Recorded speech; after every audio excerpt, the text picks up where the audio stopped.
Joining us, a Ukraine MP from Kiev. Yurash, thank you very much. Appreciate your time. Yurash, we know that a young journalist was killed, someone who was very close to you. We'd like to hear what happened from you, please.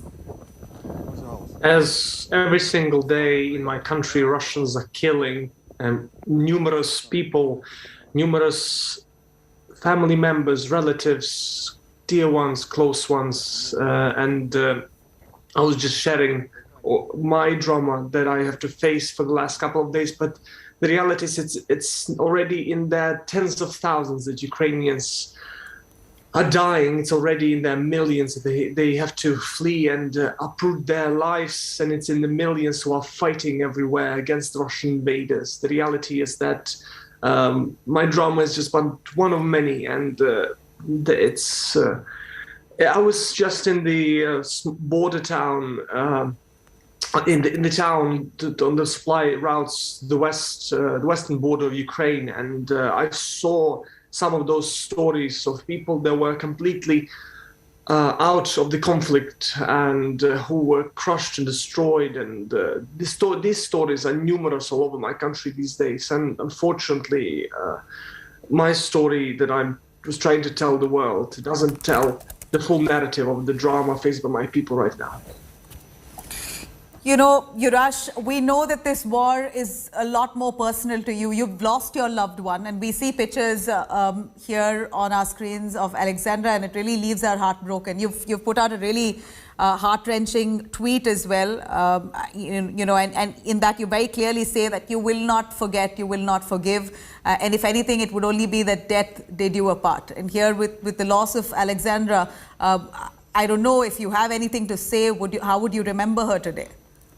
She was full of life, full of ambition. She was doing many things and trying to create initiatives, plenty, that changed Ukraine and will change Ukraine still. Our job is to make her live in those initiatives, in those efforts, in those ambitions, in those projects, and to continue that work in one way or the other, so she can have a chance to fulfill some of those dreams that she shared with people around, with me. And the point is here to let all these Ukrainians who died fighting for our independent country or building an independent country, living in an independent country, to keep that independent country in the memory of them.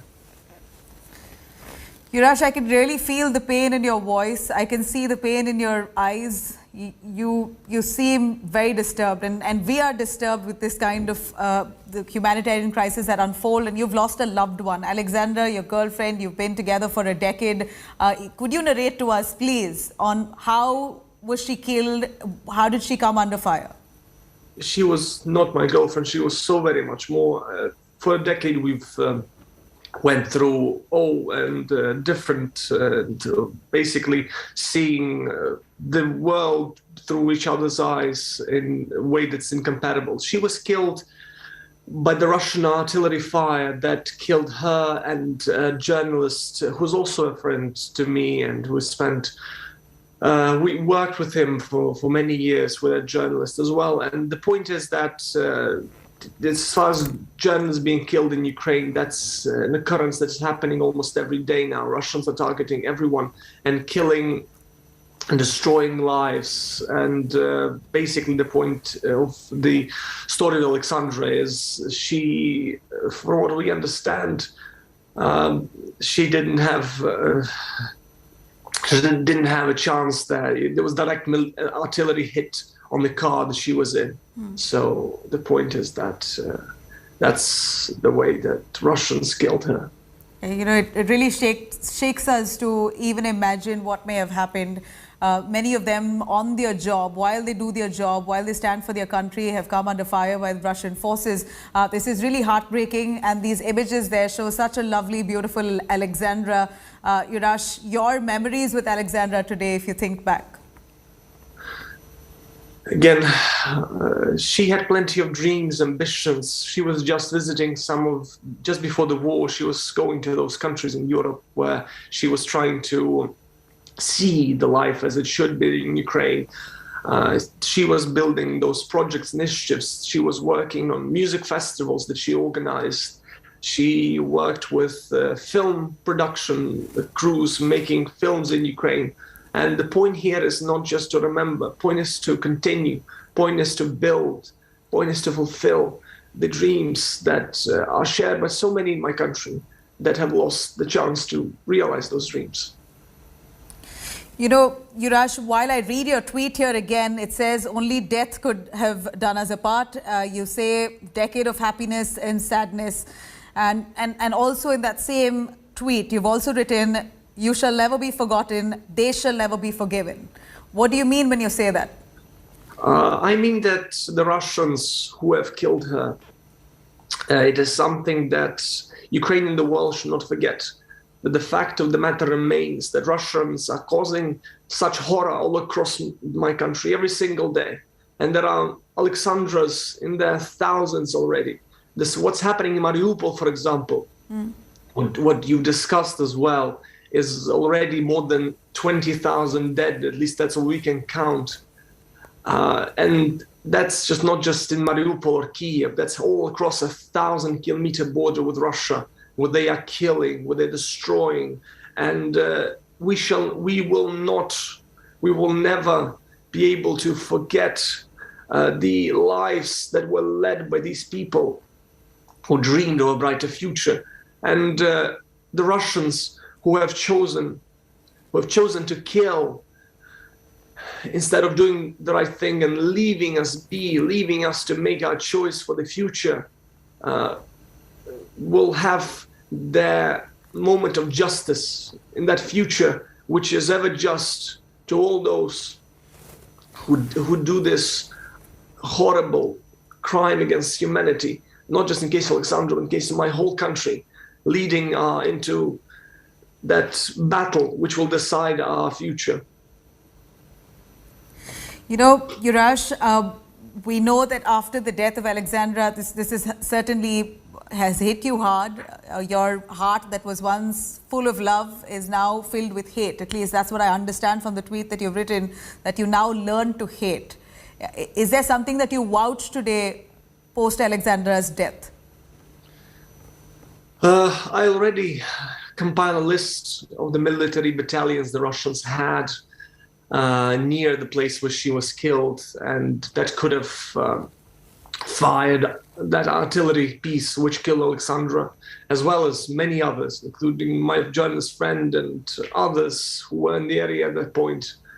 And we will do everything to bring them to justice in every way imaginable.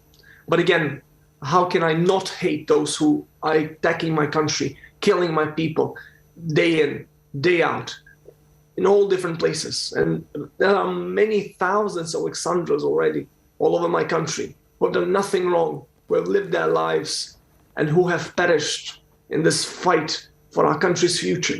So the point is not just about the story of Alexandra, not just about that, not those perpetrators, but about the whole Russian state, which has done here that which will go down in history with the infamy and hate of the future generations, who will never forget, will never forgive. And here I stress to India, that has a treaty with Russia of friendship and partnership, to think of all these thousands of Alexandras the Russians are killing every day. Think of all the horror Russia's causing, not just in my country, but all over the world.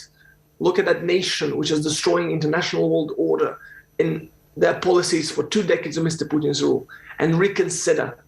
Because it's not just about Ukraine, it's about the world being peaceful, or the world going to the madness of war that we hoped to leave behind.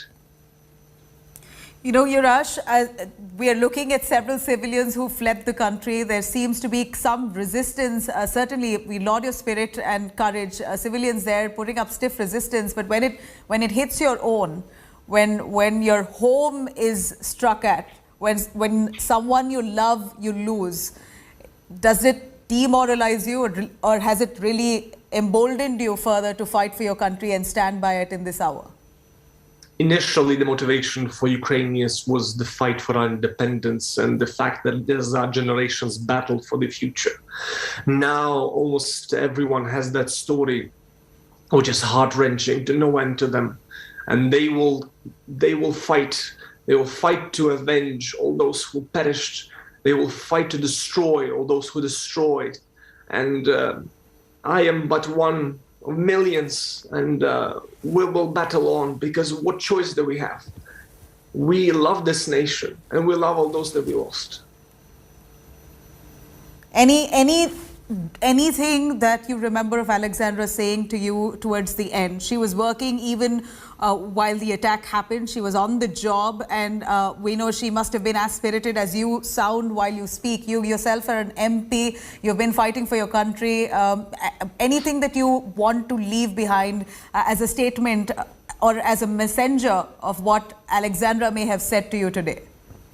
She was defiant to stay until the very end in Kiev and to do her duty as a journalist, as a Ukrainian in Ukraine, and she was committed to that. She was very, very clear that this is times, the moment where she is needed, and she made that choice to stay in Ukraine and tell the story to the world through that channel that she worked with. She will remain that voice which will be speaking to the world every single day from now on, because that voice is exemplary of Ukrainians who defied all odds, who defied the threats, the dangers, the battles, destruction, and stayed in their country to fight the fight for the future and to tell the world about what is happening here.